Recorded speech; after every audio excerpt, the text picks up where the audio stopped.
नमस्कार, मैं हूं राजनंदिनी और आप देख रहे हैं अलर्ट भारत न्यूज। आइए सबसे पहले नजर डालते हैं हेडलाइंस पर। लास्ट बार रिलेशन बनाने का बोल दोनों को उड़ेल दी फेविक्विक की बोतल, फिर चाकू पत्थर से ताबड़तोड़ वार कर की दोनों की हत्या, आरोपी तांत्रिक गिरफ्तार। टायर पर फायर कर पुलिस ने रोकी अवैध शराब से भरी पिकअप, 6 लाख की अवैध शराब की जांच। आर्थिक तंगी से परेशान होकर बीवी और 4 बच्चों की हत्या कर खुद लगाई फांसी। अवैध शराब के खिलाफ दंबोला पुलिस की बड़ी कार्रवाई, एसयूवी गाड़ी से 2 लाख रुपए की अवैध शराब जब्त, 2 आरोपी गिरफ्तार, एक बाल अपसारी भी थे। तो ये थी हेडलाइंस और अब खबरें विस्तार से। उदयपुर पुलिस ने गोगुंदा थाने के ओबेश्वर के जंगलों में हुए डबल मर्डर केस का 72 घंटे में खुलासा कर दिया है। पुलिस ने मर्डर के मुख्य आरोपी तांत्रिक को गिरफ्तार किया है। सोमवार को एसपी मुख्यालय कुंदन कुमारिया ने हाथीपुल स्थित गिरवा वृत्त कार्यालय में प्रेस वार्ता कर मामले का खुलासा किया। दरअसल बीते शुक्रवार को जौहर माइंस निवासी चतर सिंह ने मृतका सोनू कुंवर के पिता भूर सिंह के साथ एक लिखित रिपोर्ट दी कि उनका बेटा राहुल मीणा, जो कि एक सरकारी टीचर है और 15 नवंबर से घर से गायब है। उनकी पुत्रवधू श्वेता ने जब राहुल के मोबाइल पर फोन किया तो गोगुंदा थाने पर राहुल का मोबाइल होना बताया। साथ ही यह भी बताया कि एक अज्ञात पुरुष और महिला की लाश केला बावड़ी के जंगलों में मिली है, जिस पर श्वेता ने उन्हें बताया तो वह अपने परिजनों के साथ रवाना हुए और गोगुंदा सीएचसी पहुंचे। जहां उन्होंने मोर्चरी में लाश देखी तो वह उनके बेटे राहुल मीणा की ही लाश निकली। साथ ही एक अन्य महिला की पहचान भूर सिंह ने अपनी बेटी सोनू कुंवर के रूप में की। दोनों के शरीर पर गंभीर चोटों के निशान थे, जिस पर पुलिस ने मामला दर्ज कर जांच शुरू की। मामले की गंभीरता को देखते हुए एसपी विकास शर्मा ने एएसपी मुख्यालय कुंदन कुमारिया के नेतृत्व में गिरवा डिप्टी भूपेंद्र, गोगुंदा थानाधिकारी योगेंद्र कुमार व्यास, नाई थानाधिकारी श्याम सिंह रत्नू, बेकरिया थानाधिकारी मुकेश कुमार की अलग अलग टीम गठित की। टीमों द्वारा घटनास्थल का मौका मुआयना कर आसपास स्थित गांव के लोगों से गुप्त तरीके से जानकारी जुटाई, जिससे मृतक का एप्पल आईफोन प्राप्त हुआ, जिसकी मदद से दोनों की शिनाख्त संभव हो पाई। घटनास्थल पर मृतका की बड़गांव स्थित किराए के मकान से गोगुंदा होकर आने वाली और दूसरा ओबेश्वर जी होकर आने वाले संपूर्ण रास्तों पर सीसीटीवी फुटेज और दुकानों मकानों से मुखबिर के जरिए जानकारी जुटाई गई। साथ ही मृतका के पीहर और ससुराल दोनों पक्षों से गहनता से पूछताछ की गई। करीबन 50 जगहों के सीसीटीवी फुटेज और 200 लोगों से पूछताछ और तकनीकी साक्ष्यों की सहायता से डबल मर्डर केस के आरोपी वादवीगुड़ा स्थित इच्छापूर्ण शेषनाग बाबूजी मंदिर के पुजारी भालेश कुमार जोशी को गिरफ्तार किया गया। पुलिस ने आरोपी को सोमवार को कोर्ट में पेश कर पुलिस कस्टडी में लेकर अग्रिम अनुसंधान जारी है। पूछताछ में आरोपी ने बताया कि 7 से 8 साल से इच्छापूर्ण शेषनाग बाबूजी मंदिर में पुजारी के रूप में काम करता था। मृतका सोनू कुंवर के परिजन भी पारिवारिक समस्याओं के चलते पुजारी के पास जाते रहते थे। मृतका का वैवाहिक जीवन अस्त व्यस्त होने के चलते उसके लिए भी ताबीज बनाया था और मृतका भी उसकी भक्त थी। मृतक राहुल मीणा के परिजन भी पहले से पुजारी को जानते थे और रविवार को बाबूजी के दर्शन के लिए आते रहते थे। आरोपी भालेश कुमार जोशी ने बताया कि मृतका मंदिर में दर्शन के दौरान ही राहुल के संपर्क में आई, जिससे कुछ टाइम बाद राहुल के अपनी पत्नी से झगड़ा और परेशानी होने लगी तो उसके परिजनों ने पुजारी को इसका उपाय और समझाइश करने को कहा। पुजारी ने मृतक की हरकतों का पता लगाकर इसे यह सब छोड़ने के लिए कहा और उसके घर वालों को भी इन दोनों के संबंधों के बारे में बताया। आरोपी भालेश कुमार जोशी ने बताया कि इससे दोनों नाराज होकर 5-6 महीने से उसे बदनाम करने और कहीं का नहीं छोड़ने की बात कहने लगे, जिससे उसे अपने भक्तों में मेरे बने बनाए नाम और पहचान का खराब होने का डर सताने लगा, इसीलिए इनको रास्ते से हटाने का प्लान बनाने लगा। आरोपी ने आसपास की दुकानों से करीब 50 फेविक्विक अपने मंदिर में इकट्ठा कर ली। चूंकि यह ताबीज बनाने में उसको काम में लेता था तो किसी को शक भी नहीं हुआ। 15 तारीख को मृतक को सुखाड़िया सर्कल से लड़की से लास्ट बार मिलवाने का कहकर और फिर यह काम छोड़ देने हेतु तैयार करके रास्ते में मृतका को साथ लेकर बाइक पर बिठाकर ओबेश्वर जी की तरफ लेकर गया। वहां पर घटनास्थल पर दोनों द्वारा लास्ट बार संबंध बनाने की गुजारिश करने पर खुद थोड़ा साइड में हो गया और जब वो संबंध बना रहे थे तो फेविक्विक की बोतल ऊपर डालकर चाकू और पत्थर से दोनों की हत्या कर वहां से निकल गया और अगले दिन बूंदी निकल गया। आरोपी को पकड़ने में गोगुंदा थाने के कांस्टेबल नंदकिशोर गुर्जर की विशेष भूमिका रही। वहीं आरोपी को पकड़ने में गोगुंदा थानाधिकारी योगेंद्र कुमार व्यास, नाई थानाधिकारी श्याम सिंह, बेकरिया थानाधिकारी Mukesh Kumar, SI Devilal, Harshraj Singh, Nandlal, head constable Vijesh Kumar, Nandkishore Gurjar आदि शामिल रहे। 18 नवंबर की मॉर्निंग को गोगुंदा का केला बावड़ी के मजावत के जंगलों में दो डेड बॉडीज़ मिली थी। एक लेडीज़ की, एक जेंट्स की, और दोनों नग्न अवस्था में थी और काफ़ी ग्रूसम अवस्था में उनकी डेड बॉडीज़ थी। इंजरीज उनके चेहरे कुचले हुए थे और बॉडी पे खूब इंजरी मार्क्स थे। इस घटना की गंभीरता को देखते हुए 302 में मुकदमा दर्ज किया गया, 510/22, और मौके पे मैं, डिप्टी साहब, एसएचओ गोगुंदा व एसएचओ नईम पहुँचे। मौके का तकनीकी निरीक्षण किया गया। Dog squad FSL clue team बुलाई और हमारे सामने सबसे पहला टास्क ये था कि ये डेड बॉडीज़ का आइडेंटिफिकेशन करना। घटना स्थल के आसपास भी छानबीन की गई कि कोई आइडेंटिफिकेशन मार्क या कुछ ऐसा मिल जाए। तो एक एप्पल का फ़ोन मिला। उस फ़ोन को ऑन करने के पश्चात पता चला कि वो फ़ोन जो है मृतक राहुल मीणा का है। इससे उनका आइडेंटिफिकेशन हुआ। प्राइमा फेसे एक आइडेंटिफिकेशन हुआ। मृतका का भी घर से और उसके घर से लोगों को बुलवाया गया, उन्होंने शिनाख्ती की, इस पर मुकदमा दर्ज किया गया उनकी रिपोर्ट में। जितना विभत्स सीन ऑफ क्राइम था उसके हिसाब से एक special investigation team SP sir ने बनाई थी। मेरे नेतृत्व में गोगुंदा सीई साहब, सीओ गिरवा साहब, नई एसएचओ, बेकरिया एसएचओ। आइडेंटिफिकेशन के बाद जब हमें आइडेंटिफिकेशन मिल गया तो सीसीटीवी और सीडीआर एनालिसिस से हमने लगभग 50 सीसीटीवी फुटेज चेक किए कि ये किन किन के हो सकते हैं। इनका रूट पूरा हमने स्कैन किया, रूट पे सीसीटीवी चेक किए गए। उसके पश्चात इनके सीडीआर का अवलोकन फरमाया गया।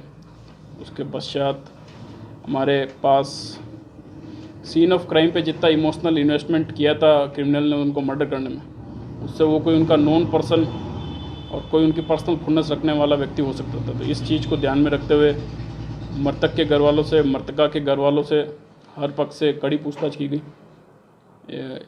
कॉमन नंबर जो सीसीटीवी फुटेज से जो हमारे पास फुटेज आई तो उसमें एक व्यक्ति मृतका के साथ जंगल की तरफ जाते हुए दिखा। तो वो कोई नॉन पर्सन था। तो कॉमनैलिटी से जो नॉन पर्सन है वो सारे के बाद हमने मुलजिम अरेस्ट किया। उसका नाम है बालेश जोशी, 52 वर्षीय व्यक्ति है और ये गोगुंदा एरिया में भोपा जी का काम करता है। मृतका क्योंकि दोनों लोकल हैं और ये लोकल भोपा है तो उनकी फैमिलीज दोनों शादीशुदा हैं और इनके फैमिली में कोई पर्सनल इश्यूज़ रहे होंगे तो ये उनके संपर्क में 4-5 सालों से थे। वही मृतका की उनके मंदिर पे उनसे जान पहचान हुई, वहाँ से टच में आए, उनकी दोस्ती थी, उनके कॉल्स हैं, काफ़ी फ्रिक्वेंट कॉल्स हैं। जब मृतक के घर वालों ने, खासकर उसकी वाइफ ने, भोपा से पूछा कि ये अपनी पारिवारिक समस्या बताई तो मृतका के रिलेशन एक्सपोज हो गए, जिससे वो भोपा से नाराज़ चल रहे थे तथा उसको धमकी दे रहे थे कि आपका नाम खराब करेंगे, इज्जत खराब करेंगे। इस धमकी से परेशान होते हुए भोपा ने इनके मर्डर की प्लानिंग कर ली थी। जो बालेश है उसने मर्डर की प्लानिंग कर ली थी क्योंकि वो ताबीज़ बनाने का काम करता है या रुद्राक्ष की माला देना, इस तरह के वो काम करता है। चाकू रखता है अपने पास रक्षा सूत्र बांधने का, और ताबीज़ बनाने में वो फेविक्विक यूज़ करता है। तो उसके पर्सनल एक्सपीरियंस से उसको पता था कि उंगली वगैरह चिपक जाती है, अच्छे से चिपक जाती है। जब आप रिप ऑफ करते हो तो छुड़ाना आसान नहीं होता। तो उसने 50-60 फेविक्विक खरीदी, 10-15, 5 रुपये वाली। उसने बोतल में इकट्ठा की। उसने 200-250 ml फेविक्विक इकट्ठा की। चाकू उसके पास हमेशा रहता है रक्षा सूत्र काटने के लिए। और 15 नवंबर को उसने प्लान बनाया मर्डर करने का, एग्जीक्यूट करने का। उसने मृतक को सुखाड़े सर्कल पे बुलाया, वहाँ से उसको ये झांसा देते हुए कि आज आखिरी बार आप मिल लो, फिर इसके बाद आप सुधर जाना। इसी झांसे से उसने मृतका और ये तीनों लोग इकट्ठा हुए और निकले और घटनास्थल पे पहुँचे। वहाँ पे आखिरी बार उनके रिलेशन इस्टेब्लिश हो रहे थे। इस मौके का फ़ायदा उठाते हुए उसने, जब वो इंटरकोर्स में इंगेज थे, तभी उसने फेविक्विक की बोतल दोनों विक्टिम्स पे गिरा दी। इससे उनकी आंखें, उनके मुंह, प्राइवेट पार्ट्स और शरीर की स्किन आपस में चिपक गई एक दूसरे से। कुछ उसके हाथ पे भी फेविक्विक गिर गया। उसने ग्लव्स पहन रखे थे। और उसके बाद जब वो थोड़े से फिर भी पेसिफाई नहीं हुआ तो उसने चाकू से उनके गलों पे वार किया, उनका मर्डर कर दिया।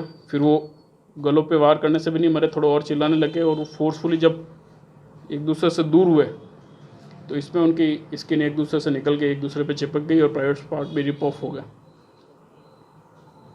इसके बाद उसने उनकी पहचान को छुपाने के लिए और ये इंश्योर करने के लिए कि मर गए, दोनों का चेहरा पत्थर से कुचल दिया। और जिस बाइक से वो आया था फिर उससे वो वापस चले गए घर पे। इस घटना को कारित करते समय उनके हाथ में इंजरी आई थी, पैर में भी थोड़ी सी इंजरीज थी। उनके मेडिकल रिपोर्ट अपन ने करवाई है टेस्ट। उनके कट इंजरीज है उनके अंगुलियों में, और फेविक्विक लगने से जब वो जो ग्लव्स चिपक जाते हैं उसको उसने रिप ऑफ करके जो मौके पे फेंका है तो उसके अंगूठे पे भी स्किन निकली हुई है पूरी। और इसकी मृतका से दोनों से बात हुई थी उस दिन, और ये क्योंकि कॉमन पर्सन है, भरोसे का आदमी है, तो इस तरह हमने इसको जीरो इन किया। उससे पूछताछ की, सारे पक्षों से पूछताछ की, उससे भी पूछताछ की तो उसने फिर स्वीकार किया अपना जुर्म करना।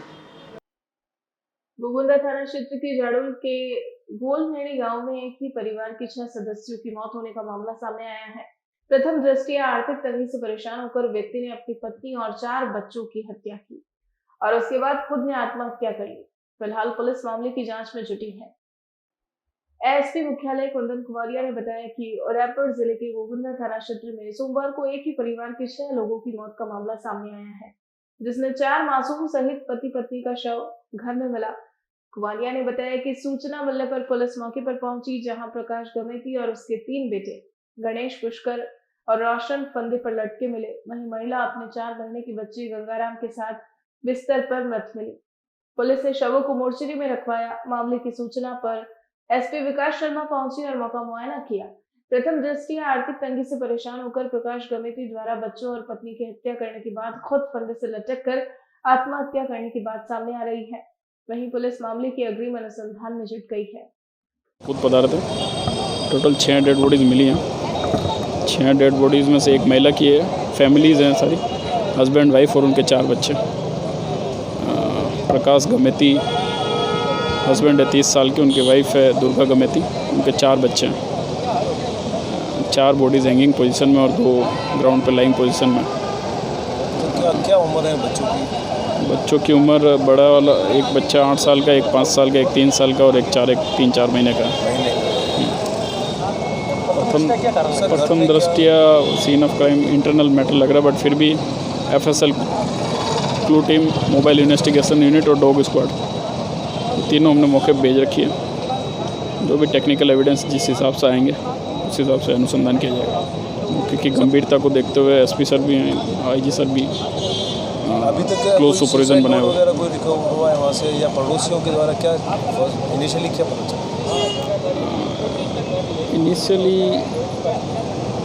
सुसाइड चीज़ मौके पर नहीं मिली, क्योंकि मौका ज़्यादा छेड़छाड़ भी नहीं की गई। सीन ऑफ क्राइम को इंटैक्ट रखा गया जब तक डॉग स्क्वाड और FSL टीम नहीं आ गई। प्रथम दृष्टया इंटरनल मैटर लग रहा है, बट फिर भी अपन इस कंक्लूजन पर अभी नहीं पहुंच पाएंगे। ये जो मृतक है सर, ये क्या काम किया करता था, क्या प्रोफाइल है? ये लेबर क्लास से बिलोंग करते थे। गुजरात साइड खाने पीने की जो टीम, पार्टीज़ वगैरह में जो टीम जाती है खाना वगैरह काम देख, तो उसमें ये एक एम्प्लॉय थे। उदयपुर के TD थाना क्षेत्र में पुलिस ने सोमवार को बड़ी कार्रवाई करते हुए अवैध अंग्रेजी शराब से भरी पिकअप पकड़ी, जिसकी कीमत करीब 6 लाख रुपए बताई जा रही है। कार्रवाई के दौरान पुलिस ने पिकअप गाड़ी में रखे 133 कार्टून जब्त करते हुए 2 अभियुक्तों को गिरफ्तार किया है। TD थानाधिकारी कमलेंद्र सिंह ने बताया कि नाकाबंदी के दौरान पिकअप गाड़ी को रुकवाया गया तो पिकअप चालक ने गाड़ी नहीं रोकी और नाकाबंदी तोड़ भागने लगा। ऐसे में पुलिस ने पीछा किया और हवाई फायर कर रोकने की कोशिश की। इसके बाद पिकअप के पास पुलिस ने गाड़ी लगाकर रोक दी। इस दौरान चालक और खलासी दोनों को पकड़ लिया। पूछताछ में शराब गुजरात ले जाना बताया गया। पुलिस ने मामला दर्ज कर जांच शुरू कर दी है। राजस्थान के पाली जिले में राष्ट्रीय स्काउट गाइड जम्बूरी का आयोजन 4 से 10 जनवरी तक होने जा रहा है, जिसमें उदयपुर जिले के संभाग की सहभागिता एवं प्रतियोगिताओं की आवश्यक तैयारी और अन्य व्यवस्थाओं पर चर्चा करने हेतु सोमवार को जिला परिषद सभागार में एक बैठक आयोजित की गई। अतिरिक्त जिला कलेक्टर शहर प्रभा गौतम ने बताया कि बैठक में आवश्यक तैयारियों और अन्य व्यवस्थाओं पर चर्चा हुई। गौतम ने बताया कि सरकार की ओर से विशेष दिशा निर्देश प्राप्त हुए हैं, जिसमें यह साफ किया गया कि इसमें कोई कमी नहीं रहनी चाहिए। ऐसे में तैयारियों को लेकर आज बैठक हुई, जिसमें स्काउट गाइड टीमों द्वारा की गई अब तक की तैयारियों के बारे में जानकारी ली और साथ ही जहां जो भी कमी रही है उसे जल्द से जल्द दूर करने की बात कही, जिससे कि इस राष्ट्रीय अधिवेशन में उदयपुर संभाग अच्छे से परफॉर्म करे। राष्ट्रीय स्काउट एवं गाइड मुख्यालय नई दिल्ली के तत्वाधान में जम्बूरी अधिवेशन का आयोजन रोहट पाली में राजस्थान में होना है।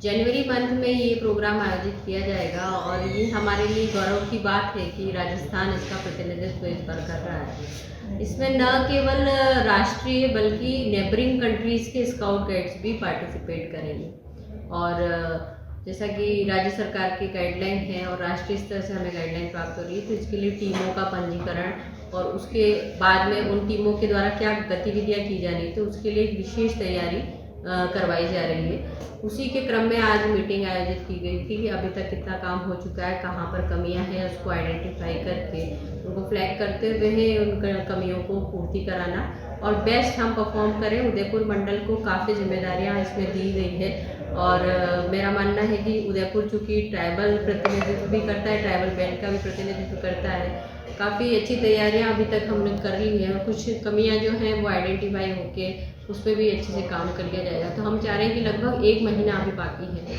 1 महीने में काम अच्छे से हम कर लें। तो जो भी जिस तरह की भी है बच्चों का अच्छे से वहाँ पर प्रदर्शन हो, बच्चे काफ़ी उत्साहित हैं काम को लेके और हम अच्छे से काम करेंगे। माननीय मुख्यमंत्री महोदय की जो मंशा है कि राजस्थान वापस पताका प्राप्त करे, तो उदयपुर मंडल उसमें पूरा सहयोग प्रदान करेगा, ऐसी हमारी आशा है।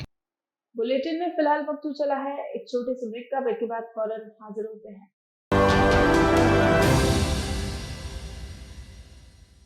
27 वर्षों से आपकी सेवा में पूनम फर्नीचर, ऑफिस, डोमेस्टिक, मॉल्डेड जैसे सभी प्रकार के स्टील और वुडन फर्नीचर के निर्माता और विक्रेता। Poonam furniture supreme, Godrej, Spacewood, Cello और गिगेन फर्नीचर के साथ रिफ्रेश मैट्रेसेस की शानदार श्रृंखला।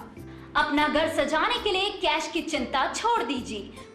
पूनम फर्नीचर आपके लिए लाया है बजाज फाइनेंस और HDFC बैंक की सुविधा। 0% डाउन पेमेंट, 0% ब्याज और बिना किसी प्रोसेसिंग फीस के आसान ऋण योजना।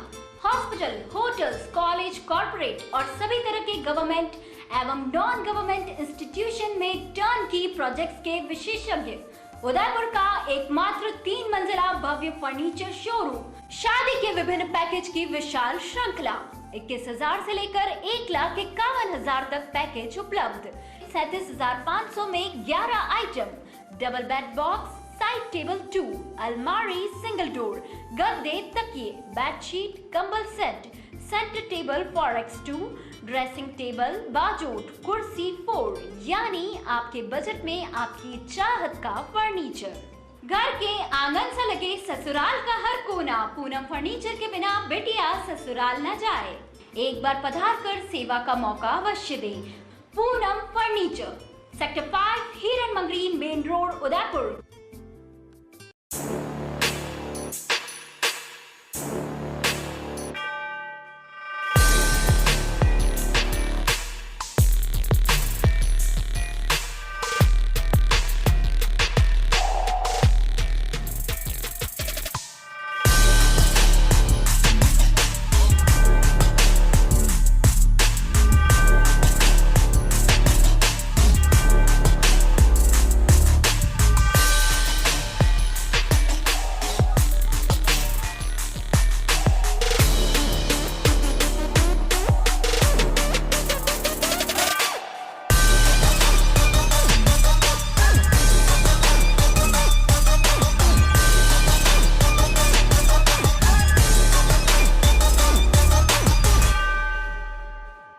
तथास्तु cycle store, address F12 opposite income tax office, subsidy centre, Udaipur.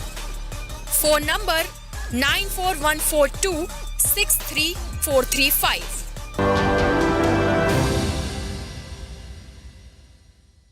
Break के बाद आपका स्वागत है।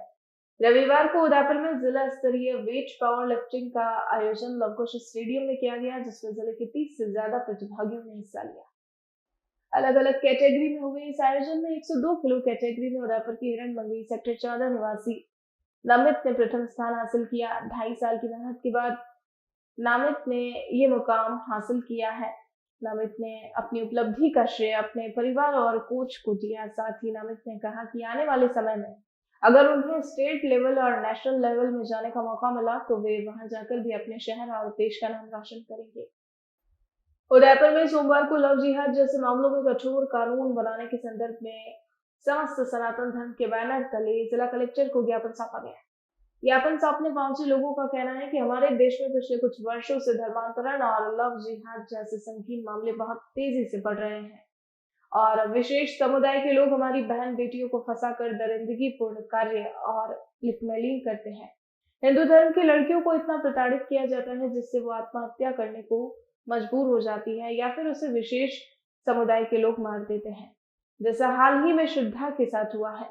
लोगों ने ज्ञापन सौंपकर मांग की है कि ऐसे विचाराधीन मामलों को फास्ट ट्रैक कोर्ट में सुनवाई कर जल्द ही फांसी जैसी सजा का प्रावधान करें और आपराधिक व्यक्ति या परिवार की चल अचल संपत्ति कुर्क कर पीड़ित पक्षकार को आर्थिक सहयोग के रूप में प्रदान कराएं। इसी के साथ सोशल मीडिया पर जो फर्जी और गलत नाम से आईडी बनाकर उपयोग कर रहे हैं उसे तुरंत प्रभाव से बंद कर उनकी नागरिकता समाप्त की जाए, जिससे इन मामलों पर अंकुश लगाया जा सके। आज हम उदयपुर के जितने भी सनातन धर्म प्रेमी भाई हैं वो सभी कलेक्टर पर आए हैं और जो लव जिहाद के मामले बढ़ रहे हैं और फिलहाल जो दिल्ली में सरदा मदर कांड हुआ ना, उसमें जो लड़की के 35 टुकड़े किए गए उससे हमारा हृदय एकदम विचलित हो चुका है और हम इस पर कलेक्टर और माननीय सरकार का ध्यान दिलाना चाहते हैं कि जो लिविंग रिलेशन में रहते हैं उनके लिए ऐसा कानून समाप्त किया जाए और ऐसे लोगों के लिए जो पीड़िता को बहला फुसला कर ले जाते हैं उन पर सख्त कार्रवाई की जाए और जो फर्जी आईडी बनाकर देश में जो माहौल बना रहे हैं वो धर्म समुदाय वाले उन विशेष समुदायों को नागरिकता समाप्त की जाए। ऐसे हम कुछ बिंदुओं को लेकर आज कलेक्टर साहब और माननीय भारत सरकार राष्ट्रपति को हमने ज्ञापन दिया है और इसको बहुत जल्द कानून बनाकर हमें इससे निजात दिलाए और हमारे धर्म को धर्मांतरण करने की जो नीति चल रही है उन दूसरे को वो हमें राहत प्रदान कर जाए। स्वास्थ्य सेवाओं को लेकर प्रदेश सरकार आम जनहित में निसंदेह बेहतरीन मिसाल के तौर पर काम कर रही है।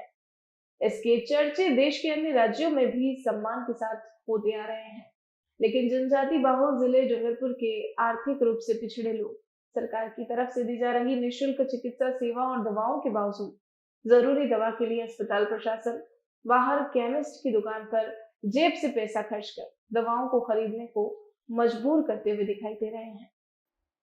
सरकार की तरफ से आम जन के लिए संजीवनी के तौर पर बनाई गई निःशुल्क दवा योजना पर चिकित्सक बट्टा लगाते हुए आम जन की नजर में सरकार की किरकिरी करवा रहे हैं।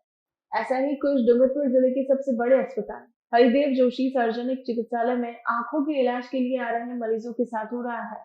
आंखों से संबंधित किसी भी बीमारी की जांच के लिए विशेष आई ड्रॉप जरूरी है। चिकित्सक द्वारा मरीजों की आंखों में इस आई ड्रॉप की चंद बूंदे डालने पर ही परफेक्ट तौर पर आंखों की बीमारी की जांच संभव है। काफी लंबे समय से आंख विभाग में इस दवाई का टूटा चल रहा है।